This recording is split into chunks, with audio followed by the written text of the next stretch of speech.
CVC 16. Aqui você se vê.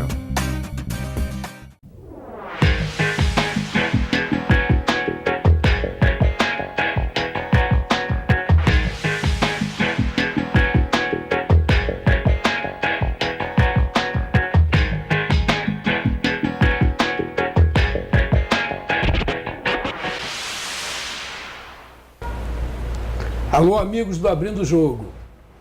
Nosso programa, como sempre, e não poderia deixar de faltar, fala sobre Petrópolis. Petrópolis é o assunto principal, apesar da Catedral de Notre-Dame ter pego fogo, e eu sinto muito por isso. Nunca fui a Paris, o mais perto que eu já cheguei de Paris foi a Praça Paris, no Rio de Janeiro. Então, vocês me perdoem pelo comentário, mas é uma pena, apesar da gente estar ligado nos fatos todos do mundo, Petrópolis hoje é sempre e sempre será a maior manchete aqui no nosso programa. Nosso convidado de hoje é uma pessoa que se preocupa em otimizar tudo: tempo, custos, inimizades e amizades. É uma pessoa muito ligada à administração, uma pessoa que tem uma facilidade muito grande para quantificar, codificar, interpretar as coisas. Apesar de ser um jovem, tem uma experiência de vida muito bacana. O convidado de hoje é Alexandre Gurgel. Alexandre, bom dia, boa tarde, boa noite. A gente não sabe qual vai ser o horário em que o nosso programa vai passar. É uma coisa muito bacana ter você aqui. Obrigado. Que você tenha destinado o seu tempo precioso e da sua agenda diária aí para ficar essa horinha com a gente aqui. Bom, primeiro, Falcone, obrigado pela oportunidade, uma honra estar com você. Conversar com você é sempre um aprendizado, a gente já faz isso fora das câmeras. Você está me chamando de velho, rapaz? Não, você me chamou de novo com 51 anos. Mas você é um jovem, pô. É verdade. Queria cumprimentar, né, toda a turma que está assistindo aqui o seu programa. Eu acho que o seu programa ele traz para todos nós um pouco do que as pessoas pensam, como contribuem para Petrópolis, como contribuem para a sociedade de uma forma geral. Então, estar com vocês aqui também é uma honra para mim. E estou à sua disposição, Falcone. Vamos bater papo, vamos abrir o jogo sobre Petrópolis. Isso aí. Primeiro vamos abrir o jogo sobre Alexandre Gurgel. Eu sei que fica difícil da gente perguntar para o próprio quem é Alexandre Gurgel, mas você, que é uma pessoa extremamente prática, você é pragmático, você é uma pessoa que parece que projetou a sua vida desde que chorou quando nasceu. Quem é Alexandre Gurgel? Qual foi a programação de vida que o Alexandre Gurgel fez para o próprio Alexandre Gurgel? Bom, essa pergunta é de vestibular, não tem... Quem é que vai me ajudar a responder isso? Mas isso aí... A percepção que eu tenho da vida, sabe, Falcone, eu devo principalmente às pessoas que me criaram. Tá? Eu devo, assim, grande parte à minha querida mãe, né, a dona Maria de Lourdes, que está lá me assistindo, ela soube que eu vim aqui hoje. Bacana. Então ela já botou lá a televisão. Está te vendo pela internet ou pela Está me tech vendo cable? pela internet, porque a gente não tem tech cable lá em Correias. Uhum. Tá? Meu pai, querido, mineiro, do interior de Itabirito, e meu padrasto, que foi quem, junto com a minha mãe, também contribuiu na minha criação. Nesse sprint aí final, né? Nesse sprint. Então, os três são pessoas muito queridas, eu tenho a honra de ter na minha residência hoje minha mãe e meu padrasto, estão lá comigo, cuido deles, e eles me definem, porque o começo da nossa vida, Falcone, espero que você concorde comigo, está na célula da família. A família é uma questão tão importante. Não só concordo, como vivo isso 24 horas da minha vida. Sim, você tem filhos maravilhosos. Tem uma galera. Uma galera, né? Uma galera de sucesso. Amém. Assim como você. Então, com muita simplicidade. Eu nasci num bairro pobre, da zona norte do Rio de Janeiro. Fui criado de forma bastante simples, comecei a trabalhar muito cedo.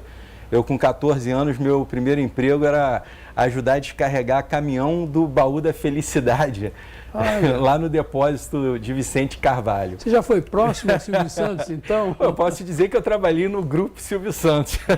Nessa época nasceu a TV Estúdios, Canal 11, não foi depois.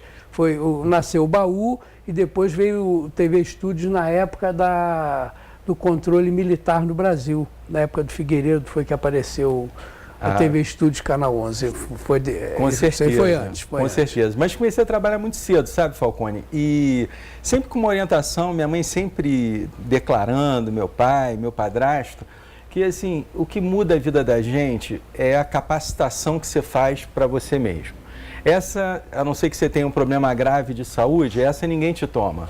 Então, quando você estuda, quando você se capacita, quando você acorda cedo, né? Tem aquele ditado que Papai do Céu ajuda quem cedo madruga, e você se esforça para ser uma pessoa melhor a cada dia, você colhe os frutos disso. Conhecimento e cultura não ocupam espaço, né? Pelo contrário, tem sempre mais para a gente adquirir. E assim eu fiz, sabe, Falcone? Eu procurei conciliar a necessidade de trabalhar cedo e estudar bastante, e virou um hábito, né? Certas coisas têm hábitos bons e ruins. Eu poderia definir um pouco de mim como um dos bons hábitos é estudar. Até hoje eu estudo, né? Estou terminando o doutorado em políticas públicas, estratégias e desenvolvimento, lá no Instituto de Economia da Universidade Federal do Rio de Janeiro, na URCA. Grande escola. Grande escola, se tudo correr bem, ano que vem eu já defendo a tese, tá? A gente está falando sobre desenvolvimento industrial, sobre clusters produtivos, sobre como que promove o relacionamento entre empresas para melhorar a modelagem de geração de trabalho e renda. Está vindo bem a calhar, né, para um futuro próximo, né? Está tendo tanta mudança no modelo de relação de trabalho das pessoas com os empregadores. Eu acho que eu vi um termo muito interessante numa das rádios de notícia do Rio de Janeiro. Não se fala mais em empregabilidade, se fala em trabalhabilidade. Ou seja, o nosso desafio não é ser empregado. O nosso desafio é ter capacidade de trabalhar, de agregar valor, de produzir, ou para o nosso próprio negócio, como microempreendedor individual ou uma atividade autônoma, ou contribuir para outros negócios. O modelo formal de trabalho, ele definitivamente está em xeque. E nós precisamos enfrentar essa realidade. Está mudando aquela história, né? Que todo mundo está querendo um emprego, não queria trabalho, né? Pois é, e não vai ter mais emprego. Sempre terá trabalho. Mesmo com a revolução tecnológica, com a automação, porque o mundo já viveu isso, né? Há 2 séculos e pouco atrás, na Revolução Industrial, o mundo viveu uma automação. 1700 e alguma coisa por conta das máquinas, né? Primeiro as máquinas a vapor, depois a engenharia elétrica, que o senhor é um dos grandes representantes. Vapor, Sir James Watt foi quem inventou a máquina de vapor. Exatamente. E a parte já usando energia elétrica para gerar potência aplicável às fábricas, primeiro com o motor de indução de Nikola Tesla, financiado por Westinghouse. E que até hoje doideira. Que até hoje é uma casa importante na promoção de tecnologia. É isso. Nessas 4 ondas, né, já que a gente está falando um pouquinho de transformação do mundo, da sociedade, revolução industrial, né, grandes máquinas elétricas, depois a era do conhecimento e hoje a disrupção tecnológica com inteligência artificial, Big Data, internet das coisas. Nuvens, processamento em nuvem, né? Hoje tá tudo guardado na nuvem. Armazenamento em nuvem. Que não é na nuvem, né? É. São em células espalhadas pelo mundo, onde estão lá os bancos de dados para a gente guardar as informações. Com tudo isso, muda a relação de trabalho e trabalhador. E, mais uma vez, valia, então, a máxima das pessoas que ajudaram a definir quem era Alexandre Gurgel. Se capacite, estude, e é isso que eu faço até hoje, é isso que eu recomendo para todo mundo que quer buscar um espaço nessa sociedade moderna, para o futuro, está sempre preparado para as grandes transformações. Se reinvente todo dia, toda hora, não se acomode. Se adapte. Sofá macio é um perigo. Você fica na zona de conforto. É um perigo. A gente tem que levantar. Bobear, nasce no sofá e morre no sofá. Tem que levantar, sair do sofá e transformar as coisas. Alexandre Gurgel era um perseguidor de concursos e um vencedor de concursos? Como é que foi isso na sua juventude? Bom, eu acabei me preparando e me qualificando, e naquela época os bons concursos, as boas formações, elas estavam, no meu entendimento, nas boas universidades. E uma das boas universidades, sem dúvida, era a Escola de Formação de Oficiais da Marinha Mercante do Brasil. Eu, naquela época, fiz concurso para a Academia da Força Aérea, né? Fui premiado lá, passei em 5º lugar, só que eu usava óculos. Entendi. Então, não pude ir para a famosa AFA, né? Então, acabei indo para a Escola de Oficiais do Rio de Janeiro, me formei e fui viajar, né? Eu trabalhei em empresas como a Vale do Rio Doce, como a Petrobras, né? Depois... São empresas pequenas, né? Sim. São empresas pequenas. E depois eu fui para Petróleo Ipiranga. Aí eu parei de viajar, eu não mais exerci a atividade de oficial de náutica e fui me especializar, né? Você está me permitindo agora, Falcão, claro, contar a trajetória da especialização. Fui para o UFRJ, minha primeira vez, terminei um Master Business, que é o MBA, em Petróleo e Gás. Depois fui para a Fundação Getúlio Vargas, fiz o mestrado em administração, até hoje estou lá, dou aula na Fundação Getúlio Vargas, e depois passei para o doutorado, e agora estamos concluindo o doutorado, e um monte de coisa que vem com tudo isso, né? Trabalho, consultoria, aula, investimento, eu tive meus negócios. Nesse momento, eu estou dedicado à academia como professor, estou dedicado na atividade empresarial consultor, de negócios, de gestão. A minha especialidade é gestão pública e gestão de empresas. E sou diretor do Instituto Lotus Brasil, que é um instituto que tem como principal finalidade a transformação da sociedade para uma sociedade melhor. A gente chama de Instituto Lotus Brasil porque as raízes da flor de lótus, elas nascem no fundo escuro do lago, e ele vem então crescendo e floresce na superfície. E a gente acredita que a sociedade pode se transformar de uma forma positiva e que só depende de cada um de nós que é integrante dessa sociedade.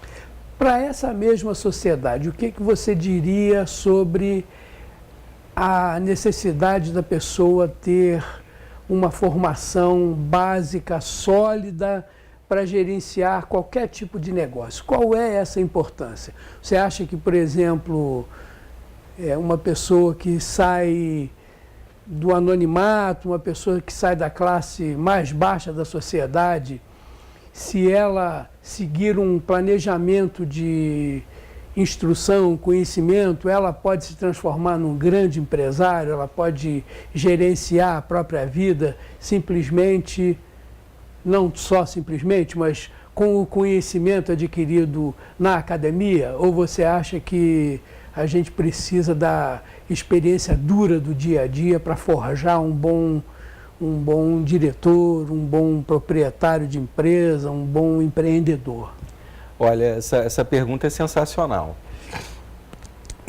Vamos partir da premissa de que... É porque a pessoa chega, Sim. Eu sou especialista, mas o que isso pode transformar, por exemplo, a vida do cidadão que eu tenho uma carrocinha de pipoca, eu tenho um pequeno negócio? A gestão é importante até para os pequenos negócios? Nossa, mas sem dúvida, né? Sem dúvida. Primeiro vamos tratar a questão da oportunidade. Todos nós podemos dar o nosso melhor, e com o nosso melhor, né, 99% de suor e 1% de oportunidade, nós temos sim mais chance de obter sucesso. É a inspiração e a transpiração. É muita transpiração, né? E um pouquinho de sorte ou inspiração, não espera ideia. ficar no sofá e ganhar a vida. Sofá macio não vai levar a gente a lugar nenhum. Nós temos no Brasil casos extraordinários. A gente tem um menino no Nordeste que, durante alguns anos ele caminhava não sei quantos quilômetros de chinelo, a pé, na chuva, para estudar e se transformou num grande médico. Esse caso foi noticiado nas televisões, etc. Então são pessoas que resolveram dedicar a energia para se capacitar e para entregar o seu melhor para a sociedade. O próprio já citado Senor Abravanel, Sim. que é o nome real de Silvio Santos.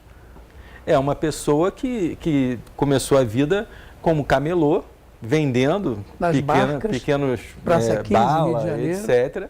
E com uma capacidade de comunicação extraordinária e que, claro, não ganhou nada de presente. Ele conquistou cada passo, cada pedacinho de forma do sucesso intuitiva, dele. Talvez, talento. Mas, de repente, ele começou a se cercar de conhecimento e de pessoas capazes também. Entendi. Porque não dá para você acreditar que os empreendimentos de sucesso se darão apenas com sorte e intuição. Então, tem um momento, sim, que você pode estar sendo levado pela oportunidade. A primeira onda, né? Aquela primeira onda. Mas não ache que está tudo resolvido. Que vai ser para sempre assim. Deu certo uma vez, vai dar certo sempre. Não, acho que você tem que se preparar. E quando você se prepara, você diminui o risco de dar errado.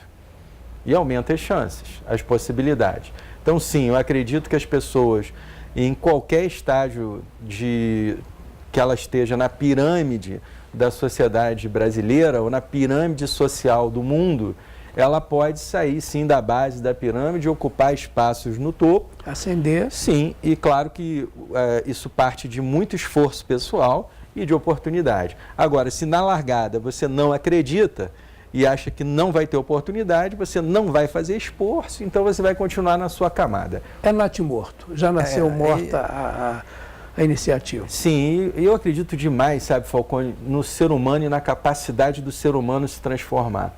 Eu acho que hoje em dia a gente vive uma certa negligência de nós com nós mesmos, sabe? Eu acho que a gente tem que começar a ver se nós estamos fazendo tudo que nós podemos para sermos melhor. A gente tem uma tendência natural de sempre dizer que o problema está fora da gente. Só que esse é o pior diagnóstico. Transferir a responsabilidade para terceiros, né? E esse é o pior diagnóstico, porque o fora da gente, a gente tem muito pouco controle sobre o que está fora da gente. Então, a minha recomendação para quem quer fazer uma boa gestão da própria vida é primeiro olhar para o próprio umbigo e dizer o seguinte: bom, eu sou forte aqui, eu sou fraco aqui. Nisso que eu sou forte, eu tenho que trabalhar para ampliar, e nisso que eu sou fraco, eu tenho que trabalhar para ser forte.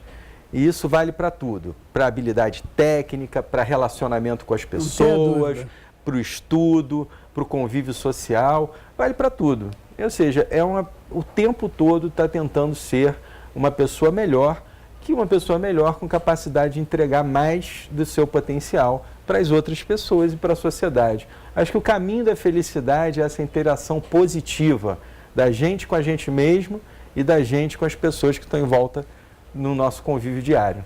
Vou fazer um exercício rápido aqui. Você, Alexandre Gurgel, bem-sucedido, cara jovem, né? Cara que já viajou o mundo, conhece um monte de coisa. Você passa pela calçada da nossa cidade e vê uma pessoa menos favorecida esticando a mão para receber, falar um óbolo, para receber uma moeda, para receber alguma ajuda. O que você vê nesse momento? Bom, primeiro, antes de ver, eu sinto, né, uma tristeza enorme. É uma tristeza enorme saber que a gente tem essa diferença social, não só na nossa cidade, isso acontece, como acontece em todas as 5.570 cidades do Brasil.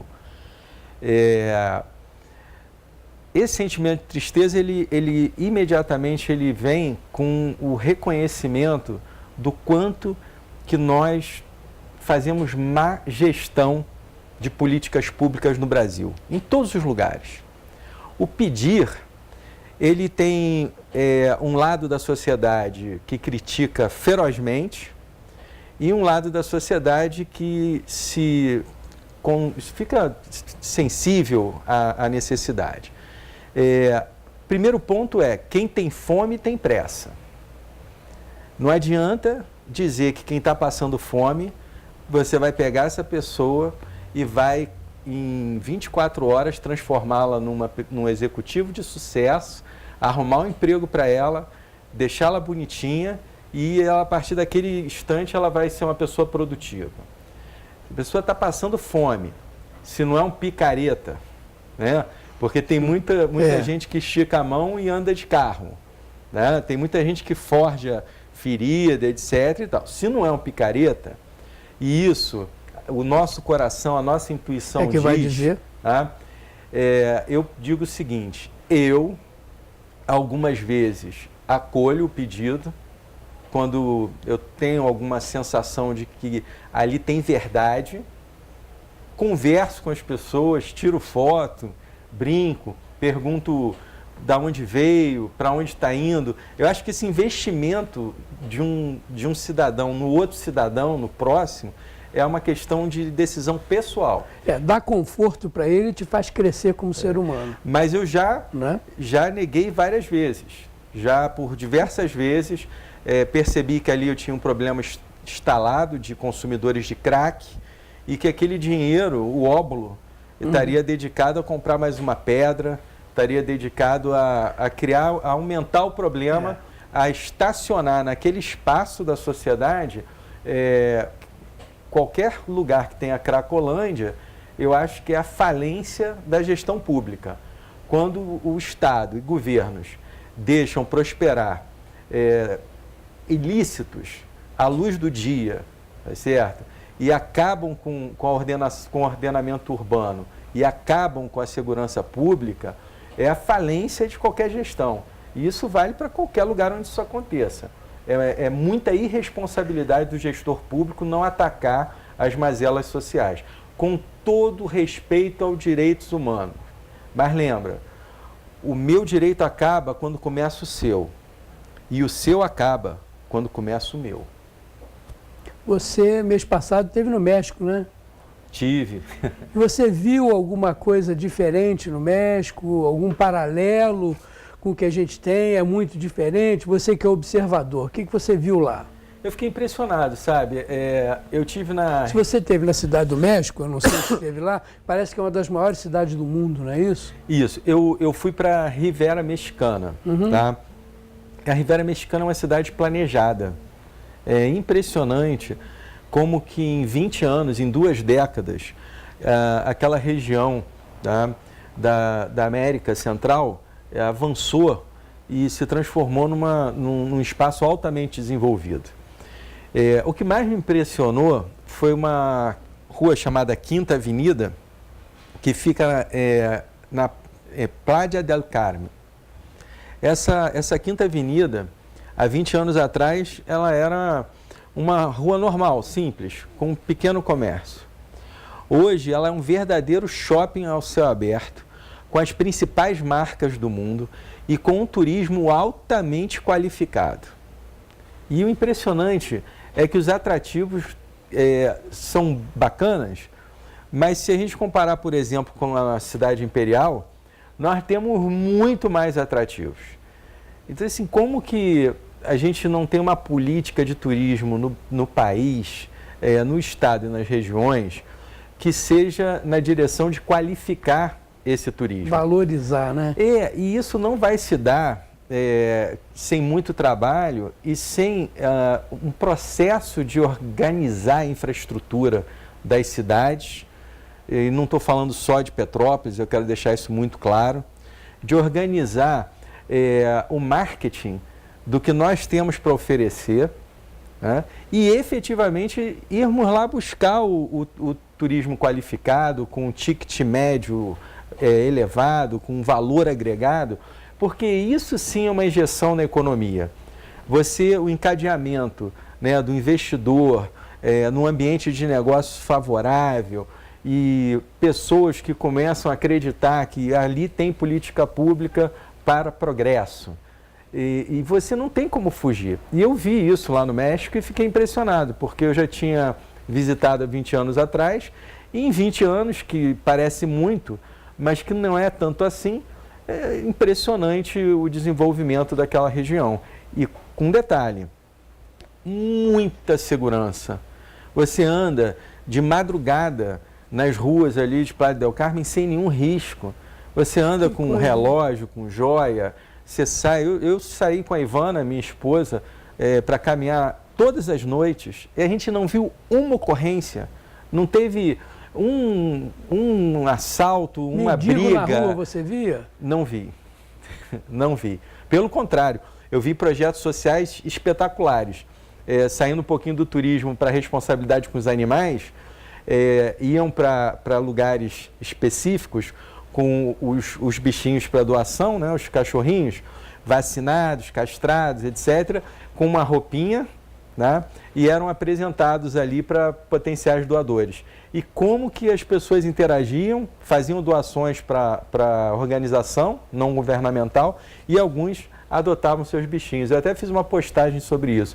Trabalho bonito que um monte de gente já faz em Petrópolis. E aí tem que reconhecer as organizações e as pessoas que estão envolvidas pela defesa dos animais aqui em Petrópolis. É espetacular o trabalho de vocês, continuem assim, eu sei que não é fácil, a compreensão disso... não tem respaldo, né? Não tem respaldo, não tem apoio, mas é fundamental. Então, Petrópolis, nesse aspecto, eu queria bater palma para todas as associações que trabalham em defesa de animais aqui, e não só as ONGs, mas também o setor privado. Nós temos excelentes clínicas veterinárias, nós temos um trabalho muito bacana, tanto dos investidores como das organizações do terceiro setor. Parabéns, é um orgulho. Eu sei que você eventualmente viaja pelo mundo, você sendo oficial da Marinha Mercante deve ter se fartado de viajar, né?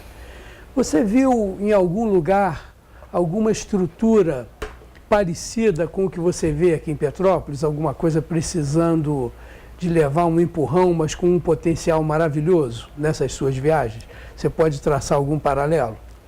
Sim, foram muitos países, tá, Falcone?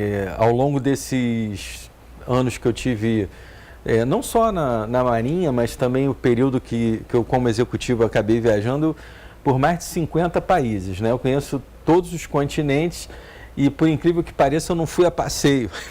Essas viagens, quase que 99% das viagens foram viagens executivas, em missões de trabalho, palestras. Um outro olhar, então. Né? O olhar de entender o desenvolvimento social. Até porque isso vira para você elementos de cultura. E dá para você, inclusive, incluir cases, né, que você viu ao longo dessas viagens. Né? São benchmarks. Quando a gente olha para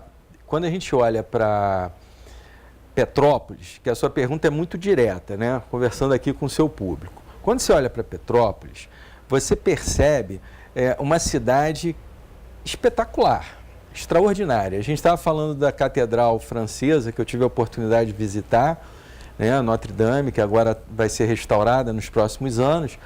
Mas quando você olha para a nossa Catedral São Pedro, de Alcântara, e olha aquela torre que parece um foguete decolando para o universo, né, entrando aí em órbita, dá vontade de pegar Petrópolis inteira e decolar Petrópolis, porque nós já fomos capital desse país. Claro. Nós temos histórias, tradições, colônias. Nós contamos quase que a história da Europa. A história do Brasil passou por aqui, né? Passa por aqui. E, de alguma forma, ela é muito judiada, né? Eu acho que Petrópolis ela foi muito judiada e ela está sendo muito judiada nos últimos anos. Sabe? Isso é uma coisa que me entristece muito. Como que repõe Petrópolis, né? Coloca novamente Petrópolis numa parada obrigatória? Fazendo um rápido adendo aqui, você tem uma opinião abalizada porque você frequenta Petrópolis há mais de 30 anos e mora aqui há não sei quantos anos. Né? Bom, Falcone, eu tenho 51 anos de idade, eu frequento Petrópolis desde a barriga da minha mãe. Então você é petropolitano. Casa... Você nasceu lá por acaso, porque aqui você escolheu para desenvolver a sua vida. Casa, né? Em Correias, aliás, onde nasceu Petrópolis, né? Petrópolis, o centro histórico não é lá porque o Padre Correia não quis vender a fazenda dele para o imperador. É verdade. Né, se ele tivesse vendido, talvez eu não estivesse morando lá hoje. Mas eu tenho um orgulho. Correias é no Cascatinha.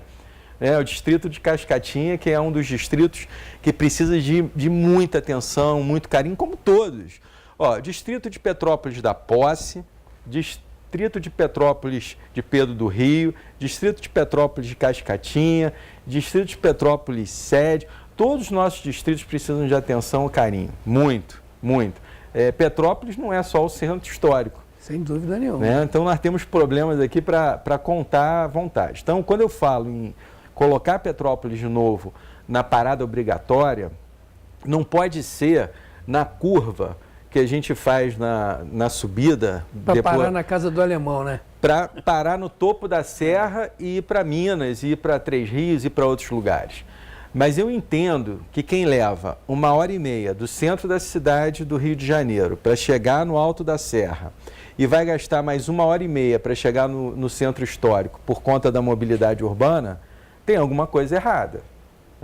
O que a gente tem visto é cada vez mais as pessoas estão migrando na direção de Araras, de Itaipava, que é sensacional, mas que estão perdendo o interesse de conviver e compartilhar com o comércio da 16 de março, da Avenida do Imperador, com a nossa querida Rua Tereza, que nós não sabemos... Feirinha de Itaipava, Polo Moveleiro, que nós não sabemos qual o exato modelo vai se adequar a uma economia que a gente acredita. Petrópolis tem uma vocação natural para o turismo, precisa qualificar o seu turismo e a gente pode um dia bater papo, inclusive com pessoas importantes do turismo. Isso é bacana. Queria mandar um abraço para o Samir e para a Célia, presidente e vice-presidente do Convention and Visitor Bureau de Petrópolis. A gente teve a honra de vê-los novamente assumindo a presidência, o Samir e a Célia agora vindo para a vice-presidência, empresários queridos, um do distrito de Itaipava e o outro aqui do distrito Sede, são dois empresários importantes, a Célia aqui e o Samir lá, que tem muito para acrescentar a essa qualificação do turismo, porque qualificar o turismo passa por política pública para que se crie ambiente de negócio, para que o investidor se interesse pela cidade, para que as coisas aconteçam e, de novo, a gente resgate o que a gente tem de mais valioso, que é a nossa história. Para brincar e fechar essa fala sobre turismo, eu tenho um sonho. Eu gostaria de, quando estivesse numa das viagens pelo mundo, as pessoas falassem assim para mim: eu já visitei o Brasil, eu fui no Rio de Janeiro, eu visitei o Cristo Redentor que me recebeu de braços abertos, fui no Pão de Açúcar e depois na Cidade Imperial. Quando o turista internacional vier ao nosso país e for ao Cristo, ao Pão de Açúcar e à Cidade Imperial, eu acho que nós vamos descansar em paz. Isso aí. E falando em descansar, a gente descansa agora por 1 minuto para tomar uma aguinha e a gente volta rapidamente com o entrevistado de hoje, Alexandre Gurgel. Volto já já.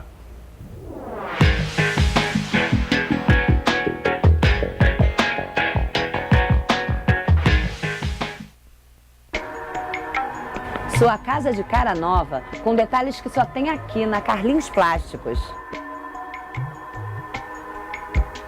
Passadeiras a metro com as mais variadas estampas. Capachos personalizados. Pisos antiderrapantes, rendas a metro, plásticos em geral e seus acessórios. Lindas toalhas térmicas, você pode colocar uma por dia. Carlinhos Plásticos, 2243-5575, Rua do Imperador, número 42. Oi, eu sou a Mônica e essa é a minha história de bullying.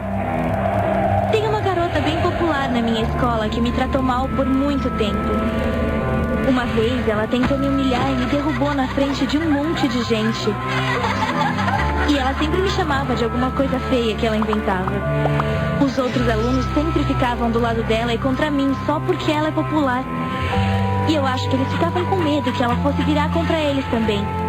Eu tinha medo de contar pra alguém, porque eu achava que isso ia piorar a situação. Mas a minha mãe viu que eu tava triste, então eu contei tudo pra ela. Ainda bem que eu falei. Minha mãe falou com a escola e explicou pra eles o que estava acontecendo. Agora a menina popular parou de ser chata comigo e com os outros também. E no final foi melhor pra todo mundo.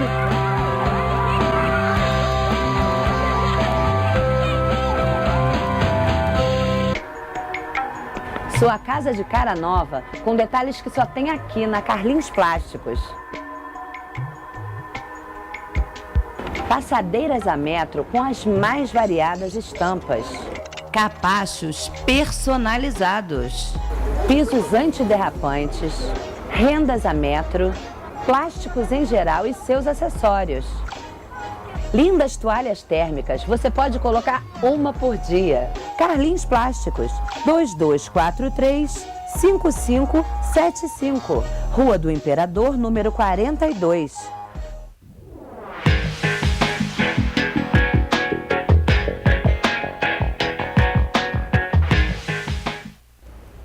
Voltando com Abrindo o Jogo, entrevistado de hoje, Alexandre Gurgel, e o papo está indo por um caminho que eu acho que é um caminho de subsistência. É um caminho que vai apontar direções interessantes para a cidade de Petrópolis. Gurgel, a gente estava aqui no intervalo falando sobre Gramado. Há muitos anos eu ouvi dizer, provavelmente essa informação esteja certa, que um prefeito de Gramado, há muitos anos, veio a Petrópolis para ver o que se fazia aqui, para levar sugestões lá para Gramado. E eu acho que esse cara foi muito inteligente, porque ele veio aqui, levou as sugestões e fez uma transformação naquilo a partir daquela época e virou esse Natal de Gramado maravilhoso que todo mundo fala aí. E a gente continua marcando passo aqui. Será que ele é muito bom, a gente é muito ruim, ou um pouco de cada coisa? O que você entende? Eu acredito, eu não acho, eu tenho Parece certeza. que não faz muitos anos isso. Eu não acho, eu tenho certeza. Né? A gente judiou de Petrópolis, ponto. Todos nós. A escolha, né, que nós vemos fazendo já há algum tempo tirou Petrópolis da trajetória de sucesso, ponto. Essa é uma opinião pessoal. Tá? Começando por Gramado, a gente está evoluindo aqui na discussão de turismo. Eu tenho a opinião de que o que resolve Petrópolis é qualificar o turismo, não só o do centro histórico. Nós temos um turismo rico de aventuras, um turismo ecológico, um turismo de esporte. Exploramos mal o turismo de negócios, com uma rede hoteleira fantástica, com uma gastronomia fantástica. Explicamos mal ao cidadão petropolitano a importância de abraçar o turismo, porque é um gerador de trabalhabilidade e renda, na medida em que a gente qualifica a população. E o turismo não precisa se dar só no distrito sede. Ele precisa se dar no distrito da Posse, no distrito de Pedro do Rio, no distrito de Itaipava, no distrito do Cascatinha, porque nós temos histórias e coisas nossas. Hashtag é de Petrópolis, vou deixar um gancho para você contar novidades para o teu público, né? Hashtag é de Petrópolis. Claro. Onde, com essa riqueza da atração do ticket médio mais alto, a gente consiga gerar uma transformação social. E o outro ponto da economia, eu já vou voltar a Gramado, é a gente não esquecer que a vocação natural de Petrópolis é a economia verde.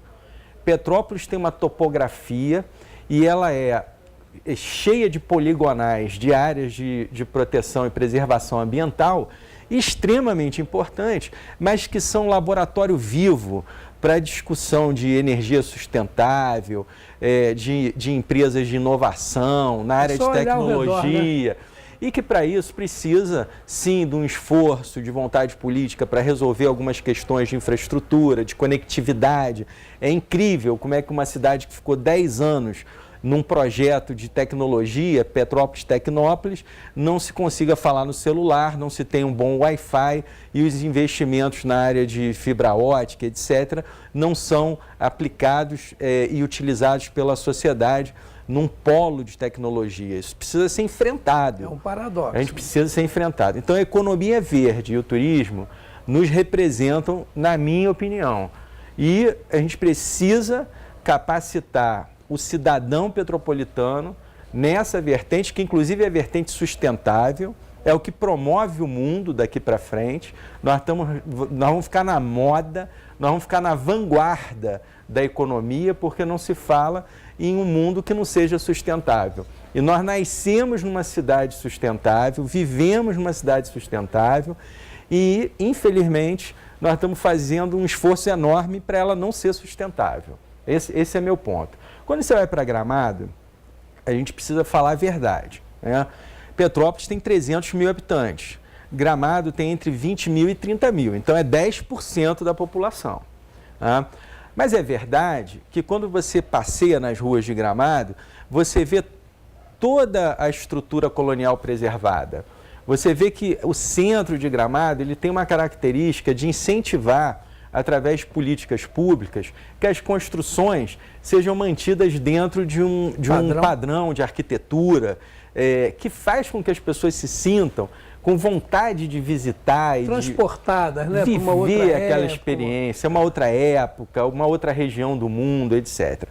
Petrópolis precisa, sim, resolver problemas graves, né, da população que está mais nos distritos afastados do centro histórico e que precisam de muito carinho. As comunidades de Cascatinha, Poços, Pedro do Rio, como aqui estou insistindo, porque a sensação que a gente tem é que Petrópolis gira em torno de um centro histórico, que o turismo é aqui, que a economia verde é aqui, que tudo vai se dar aqui. Não, o centro histórico é importantíssimo, mas Petrópolis é enorme. Muito grande. É enorme, é uma cidade enorme, com uma população significativa. Está entre as primeiras do estado do Rio de Janeiro em população. Tá certo? Tem uma arrecadação significativa de R$1 bilhão, caminhando para 1 bilhão e 100 milhões de reais, e isso tudo precisa ser encaminhado numa boa direção. Então, nada contra Gramado ter copiado Natal Luz de Petrópolis, que é a história que contam. Eu não sou testemunha, nada contra. Tudo contra Petrópolis não ter o seu Natal Luz de verdade, os seus festivais de cinema, a sua gastronomia de excelência no centro histórico, o ticket médio elevado, a qualificação do turismo. Agora, existe um esforço empresarial enorme. Você vai a Itaipava, você vai a Araras, você tem empresários sensacionais, hotelaria sensacional, só que cadê a motivação para fazer encontros dentro da cidade? Cadê os encontros de medicina, de advocacia, as discussões de engenharia, os fóruns de tecnologia? Cadê o calendário? Vamos simplificar? Cadê o calendário anual de eventos de Petrópolis? Isso tem em pouquíssimas regiões do Brasil. Porque calendário é igual a comprometimento. Programação. E na hora que você se compromete com a população e você se compromete com a sociedade que vai visitar. Você se compromete a fazer os eventos no dia combinado, na hora combinada e com eficiência combinada. Porque Sim. isso aí gera um atrativo de porte e que gera venda de tickets, ocupação dos hotéis já com data marcada, tudo direitinho, tudo programado. Não adianta você trazer o pessoal para assistir uma coisa que deveria ir para o ar na quarta-feira, ou deveria acontecer na terça-feira e só acontecer na sexta, no sábado ou no domingo. As pessoas têm agenda, né? Claro. E elas se programam. Lógico. Então, essa é a minha opinião, sabe, Falcone? A gente tem um potencial enorme para ter várias Gramados, várias Canelas, vários Campos de Jordão nesse espaço enorme que é Petrópolis. E nós não precisamos copiar ninguém. Nós podemos ser simplesmente Petrópolis. E Petrópolis merece muito a nossa consideração, né? Eu sou nascido aqui há 64 anos, já vi muita coisa acontecer de bom e de ruim nessa cidade. Eu já vi, por exemplo, a Rua do Imperador com mais de 1,80 m d'água para fora do rio ali. Eu já vi a Coronel Veiga com nem sei quanto de água para fora. Eu já vi muitos bairros da cidade de luto porque encostas deslizaram e houve mortes. Então, a gente não quer isso para a cidade da gente, né? Eu acho que existe uma necessidade de um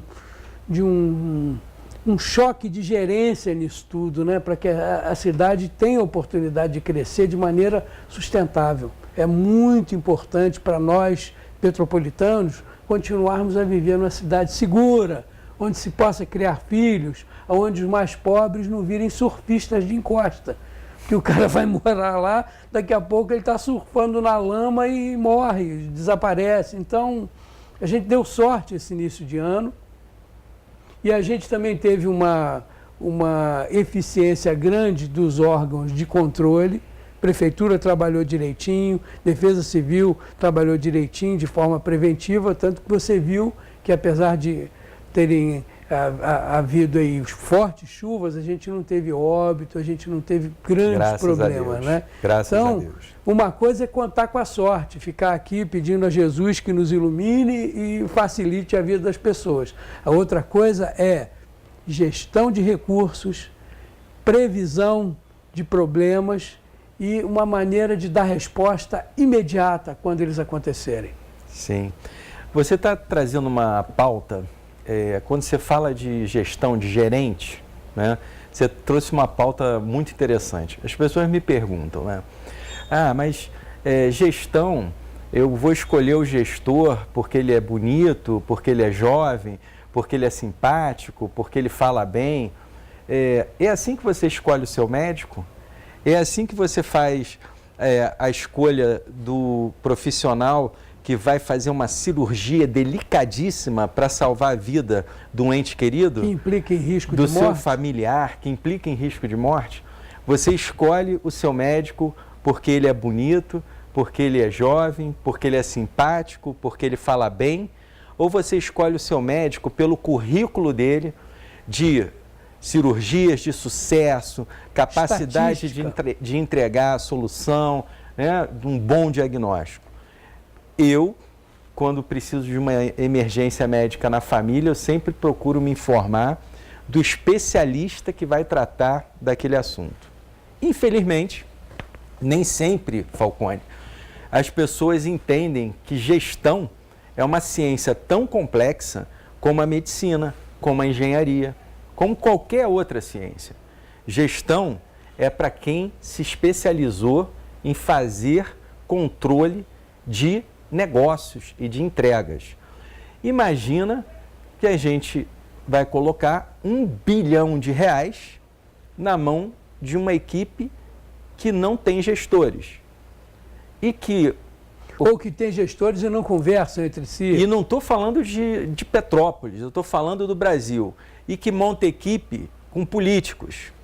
E que fraciona toda a liderança em função de interesses que não são um planejamento integrado da sociedade. A execução orçamentária, ela está distribuída em vários grupos ordenando despesa.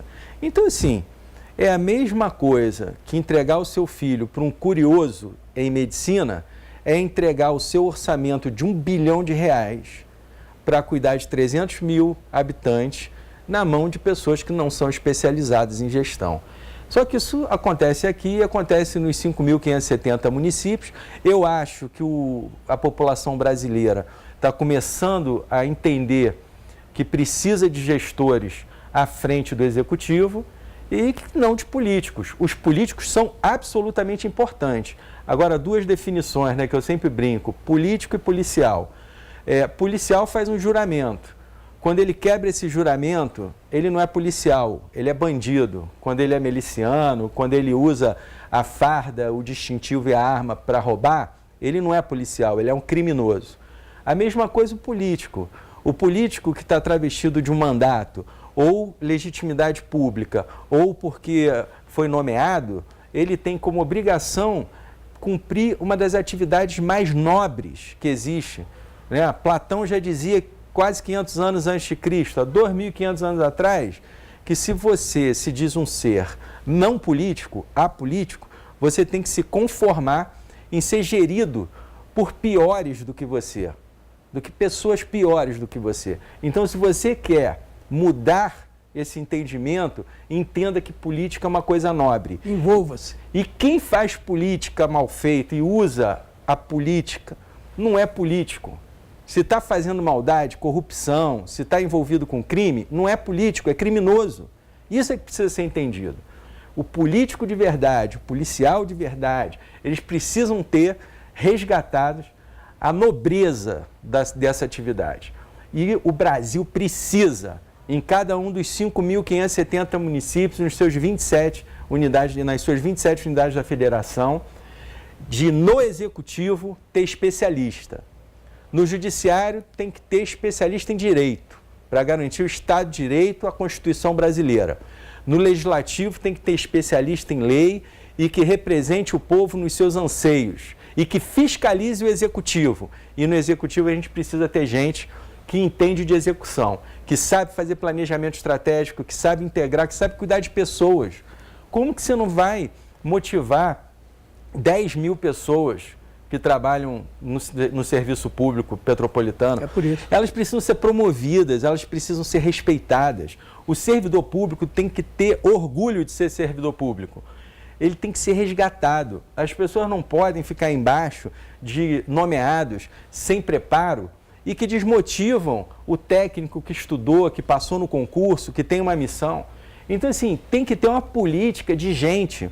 Eu brinco que eu não chamo pessoas de recursos humanos. Recurso, para mim, é máquina, é material, é dinheiro. Gente não é recurso, gente é gente. Gente precisa ser tratada com respeito.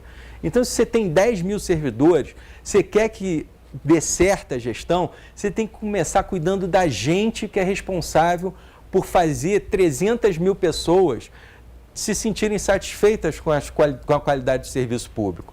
E, obviamente, tem que abrir espaço no investimento. Como é que você não vai abrir espaço no investimento?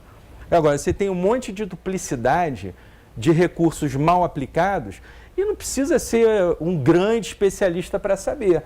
Se você não tem um planejamento integrado e se loteou toda a gestão, você vai ter problemas, vai fazer 2 vezes a mesma coisa ou não vai fazer algumas coisas. Pior do que isso, você vai fazer bem coisas que você não deveria estar fazendo. É incrível, a gente faz coisas bem feitas que não deveria estar fazendo, porque estão desalinhadas com a realidade do que efetivamente a sociedade precisa para avançar. De novo, eu citei aqui alguns números, alguns exemplos da cidade, maior respeito, profundo carinho ao ser humano, todos que estão ocupando qualquer posição de destaque na sociedade, mas também respeito e muito carinho aos 300 mil habitantes dessa cidade. Então, respeitando todos, isso não acontece só em Petrópolis, acontece nos 5.570 municípios brasileiros. Dá para mudar? Eu acredito. Tem que mudar. Tem que mudar, Falcone.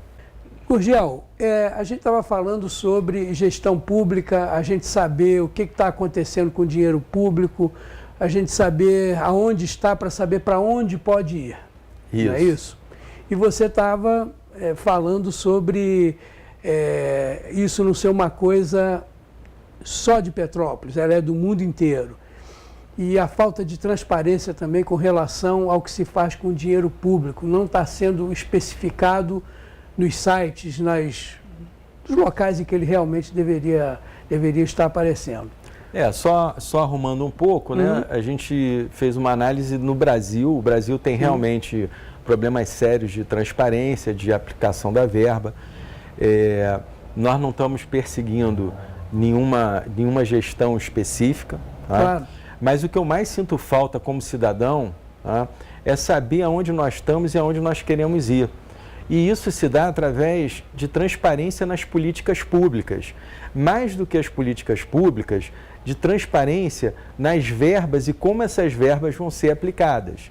Então, eu realmente sinto muita falta, Falcone, de mais do que saber quais contratos e quais números, por que eles estão ali e como que eles vão avançar. Na última década, a gente sai de um orçamento aqui na nossa região de 400 milhões para R$1 bilhão. O que isso significa? E o espaço de endividamento? Abriu a boca do jacaré. O que isso significa? Endividar, eu não tenho nenhuma crítica a endividar. Eu tenho crítica a endividar e não ter a entrega com qualidade. Eu acho que hoje a gente tem acompanhado a realidade da nossa sociedade e a gente tem, infelizmente, muita reclamação, muita insatisfação por conta de talvez não termos uma transparência do que vai acontecer nos próximos anos. E falta pouco tempo, já passou mais da metade do relógio, até do nosso programa também, né? E as entregas não ficaram claras. Então, esse é o ponto, sabe? Por isso que eu escrevi um livro com o comandante do Batalhão de Operações Especiais. Falando nisso, aqui a gente vai mostrar rapidamente aqui, Elite de Gestão, são 3 autores, Alexandre Gurgel, Maurílio Nunes e o Rodrigo Pimentel, que é Caveira. Os dois são Caveiras? Os dois são Caveira. Então, é um livro interessante. Aqui fala que todo executivo lidera operações especiais em função da dificuldade de ser empreendedor e executivo no nosso Brasil, não é isso? Público e nas empresas, ou no próprio negócio. E a gente vê uma coisa interessante também, Gurgel. A gente vê que toda pessoa que faz um esforço para ir contra a maré, às vezes é rotulada de estrelinha, que é rotulada, esse cara está tentando reinventar a roda, e esse cara não vai a lugar nenhum. Se fosse assim, o mundo seria um eterno acumulado de ignorantes, né? Porque você pode ser um imbecil, você pode ser um débil mental, que você tem a mesma condição dos doutos, né? Daquele que estuda e tal, né? Nada contra os débeis mentais, porque às vezes isso acontece, né? Mas você não tem escolha para ser débil mental. Agora, para ser instruído e ter uma gerência da sua vida de forma razoável, isso você pode fazer. E é o que eu recomendo, sabe, Falcone? Eu recomendo que cada um olhe para o seu próprio umbigo, como eu falei no começo do programa, faça a sua reflexão, quem é, aonde está, para onde quer ir, transfira isso para os próximos, para quem ama. Se prepare, se qualifique todos os dias. O Brasil urge. Nós vamos ter que trabalhar 7 dias por semana, 24 horas por dia para avançar esse país. E isso tem que estar na conta dos 200 milhões de brasileiros. Isso vale para a gente aqui em Petrópolis também. Eu costumo sacanear isso aí que você falou aí, dizendo que o Brasil ruge. Ele fica rugindo e não acontece nada, né? Mas a gente vai fazer acontecer, Falcone, eu acredito. Também partilho do mesmo ponto de vista seu. É baseado nisso que nós vamos mostrar o que vai acontecer aqui na TVC nas próximas semanas. Nós temos uma chamadinha para rodar para o pessoal de casa ter um pouco de noção do que Alexandre Gurgel fará. Podemos rodar?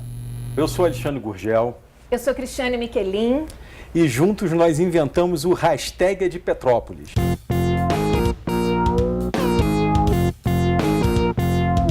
Aventura. Gastronomia, que é a melhor parte. Esporte. 1 hora de caminhada.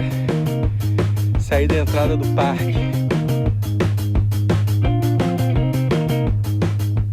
A nossa cidade tem tanta coisa linda. É um lugar incrível e é um lugar vivo. Temos uns pratos que não saem mais do cardápio, né? Foram eleitos pelo público. Eu vou ficar mesmo com a boa mesa, uma boa taça de vinho. Hoje eu trouxe o Alexandre aqui na Casa Paulo de Souza.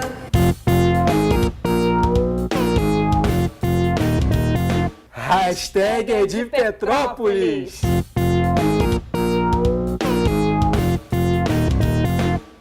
Como a gente estava falando, foi um prazer receber o Alexandre Gurgel aqui nessa nossa entrevista. E tudo que vai acontecer no programa Hashtag Petrópolis vai ter esse espírito, né, Gurgel? Vai ser um espírito de mostrar Petrópolis para o petropolitano. Tem gente que mora em Petrópolis que nunca foi ao Museu Imperial. Você acredita nisso? Não só acredito, como eu e minha colega apresentadora, a Cris Michelin, né? Que veio a brilhantar com a sua presença muito leve, o programa também, né? Não, você imagina um programa com um cara feio, careca, de óculos que nem eu. Tinha que trazer uma diva. Lógico, Com lógico. todo respeito ao meu amigo e marido da Cris, né? Ué. Ele tem todas as virtudes de ter escolhido uma belíssima esposa. Com certeza, competente, inteligente, presente aí no programa, ajudando muito. E a ideia é essa, Falcone, a gente trazer as coisas de Petrópolis para o petropolitano. Então, obrigado a você. Eu muito. te agradeço. O programa só vai ao ar por sua causa, por conta da sua equipe. A gente editou, sei que deu muito mais trabalho do que a gente imaginou. Então, eu queria dizer uma coisa para você, Falcone, de amigo aqui para amigo, tá? Muito obrigado, porque se o hashtag é de Petrópolis vai ao ar no sábado agora, às 10h30 da manhã, na TVC 16, na Tech Cable, e depois na internet, no Facebook, etc., é por conta desse engenheiro brilhante que eu tive a honra de conversar nessa última hora. Muito obrigado, irmão. Quem é que está entrevistando quem, rapaz? Esse cara que está me derrubando aqui. Mas brincadeiras à parte, foi muito bom ter recebido você. Suas posições são posições muito firmes, posições de gestor, né? A gente não tem mais tempo para ensinar ninguém a trabalhar e gerenciar um orçamento de mais de R$1 bilhão, né? Quem tem fome tem pressa. Quem Isso tem aí. fome tem pressa. Quem não tem casa tem pressa. Quem não tem Saúde. futuro não tem pressa. Quem não tem saúde tem pressa. Então a gente tem que ficar preocupado. É verdade, meu irmão. Amigos de casa, espero que vocês tenham gostado. Isso não é um problema de Petrópolis, é um problema do nosso Brasil, a má gestão, a má gerência, pouco dinheiro. Você vê até o governo federal, eventualmente, aí tem feito as suas lambanças aí. Preço da gasolina, preço do petróleo, preço do diesel, eles não se entendem. A gente tem que rezar para que Jesus Cristo ilumine a cabeça dos nossos gestores e que eles, de vez em quando, peguem os livros lá do banco escolar, que eles receberam como referência, dê uma lidinha de vez em quando, é sempre bom relembrar, tá bom? Grande abraço e a gente se vê nas reprises. Tchau, tchau.